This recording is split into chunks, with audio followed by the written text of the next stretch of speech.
আজ গুরু পূর্ণিমা। আমাদের সংগঠন সংস্কার ভারতীর পক্ষ থেকে আয়োজন করা হয়েছিল একটি গুরু পূর্ণিমার অনুষ্ঠান। সেটা ছিল আমাদের আমতার মেলাই বাড়িতে। প্রত্যেকে আমরা বিকাল 4টের সময় চলে এসেছি। মুষলধারে বৃষ্টি হচ্ছিল, মাঝে মাঝে বৃষ্টিটা থামছিল। মনে মনে একটু চিন্তা ছিল যে অনুষ্ঠানটা কিভাবে হবে, কিন্তু দেখলাম সবাই চলে এসেছে। মোটামুটি আমাদের ভাবসঙ্গীতের মাধ্যম দিয়ে অনুষ্ঠান প্রত্যেকবারই শুরু হয়। এবারেও তাই হলো, ভাবসঙ্গীত দিয়ে আমাদের অনুষ্ঠান প্রথমেই শুরু হলো।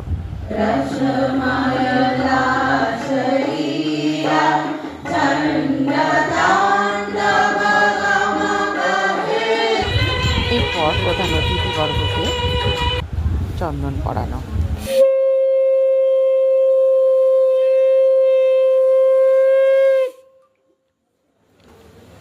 এবার আমরা আমাদের মাননীয় অতিথিদেরকে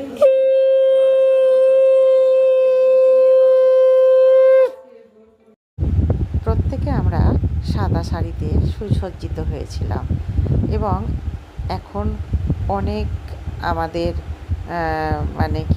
সংগঠন বেড়েছে আর প্রচুর নতুন মুখ আপনারা দেখতে পাচ্ছেন। আমার আজকের নিবেদন কবি দিলীপ কুমার মণ্ডলের লেখা। শুরু হয়ে গেছে গুরু পূজন।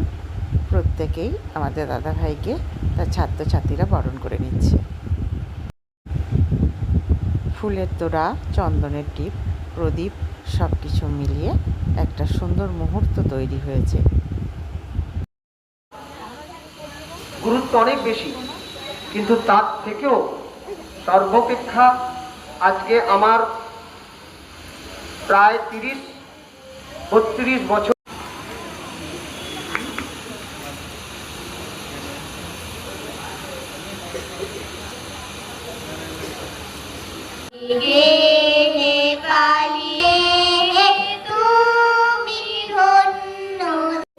তুমি যখন চলেছিলে তোমার স্বর্ণরথে,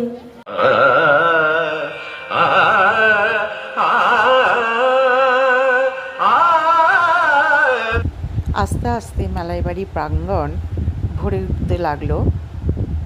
বেশ লোক হয়েছিল, তার মধ্যে আমরা আমাদের যে কাজ একটু সেলফি তোলা, সেটা তো করতেই থাকলাম। এখানে আসতে আমার বেশ ভালো লাগে। এই যে মেলাইবাড়ি প্রাঙ্গণে আমি প্রায় সময় আসি আর মায়ের পুজো দিই। এখানে বেশ কিছুক্ষণ বসি, আবার বাড়ি চলে যাই।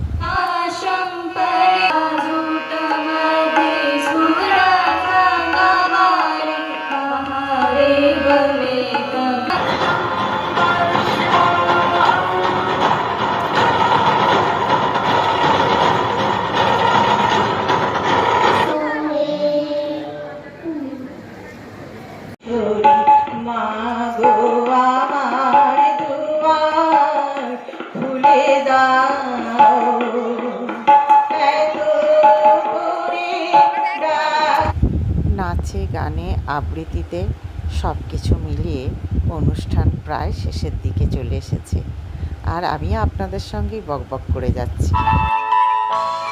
আগুনের পরশমণি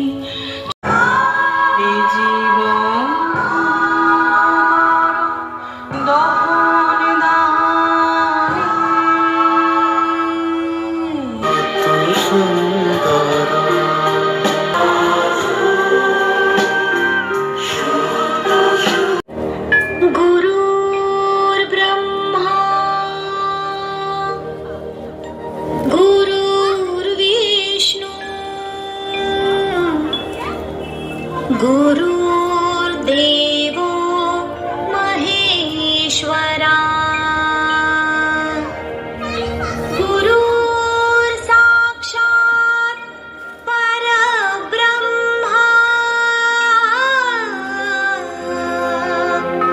तस्मै श्री गुरुवे नमः। तस्मै श्री